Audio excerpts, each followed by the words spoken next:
Former U.S. President and senior Republican Donald Trump pleaded not guilty to new charges filed against him for mishandling classified documents. On Friday, Trump sent a written notice to the Florida District Court saying he is not guilty to the new charges. Later, at a Republican dinner in Alabama, he called the indictment ridiculous and called it an act of desperation by Joe Biden. Last week, Special Counsel Jack Smith filed the new charges against Trump and two of his employees. They include one additional count to fulfill retention of national defense information and two additional obstruction counts. The developments mark the second instance of Trump entering a not guilty plea in the past 24 hours alone. Earlier on Thursday, he appeared in Washington, D.C. on election subversion charges. Trump had previously faced 37 criminal charges pertaining to the classified documents case. The number has now gone up to 40. Trump has denied any wrongdoing in the classified documents probe. On Friday, the 2024 GOP frontrunner expressed that he wants the Supreme Court to intercede in the legal fight. Meanwhile, American media reports are quoting Florida Governor Ron DeSantis, where the potential 2024 candidate said that he would pardon Trump if he becomes president. Hello, Iowa!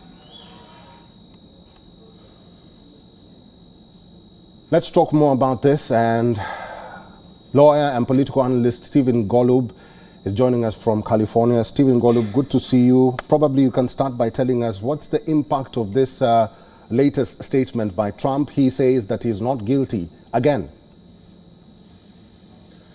Well, he's always insisted he's not guilty. In fact, he's insisted all along that the election was stolen from him rather than what this indictment charges, that he, and charges very accurately in my view, that he tried to steal the election in a number of ways that have really been verified by testimony from top aides, top allies, including his former vice president, Mike Pence. We are now heading into the 2024 elections. It's going to be a very big run for both Republicans and Democrats.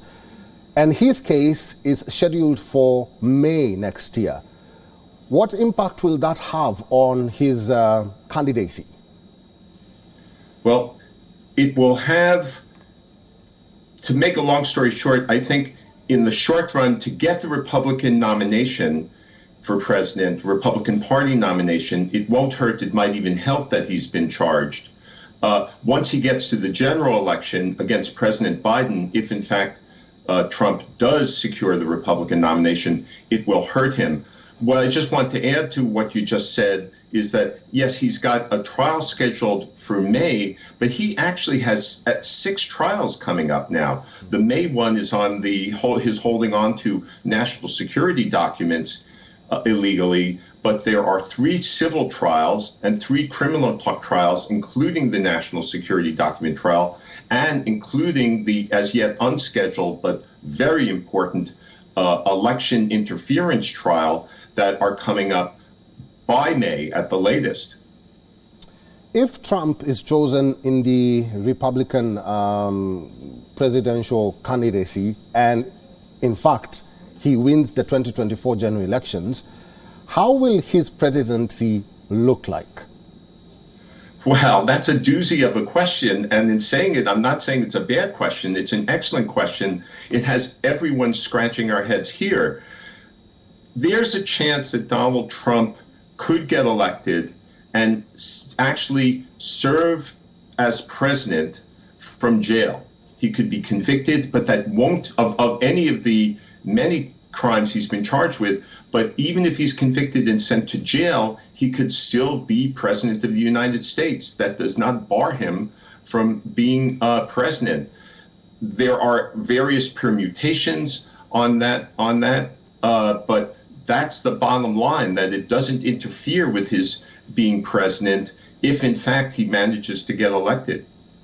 Stephen Golub, we'll have to leave it there. Thank you very much for all your insights and for talking to us today. Thanks for having me.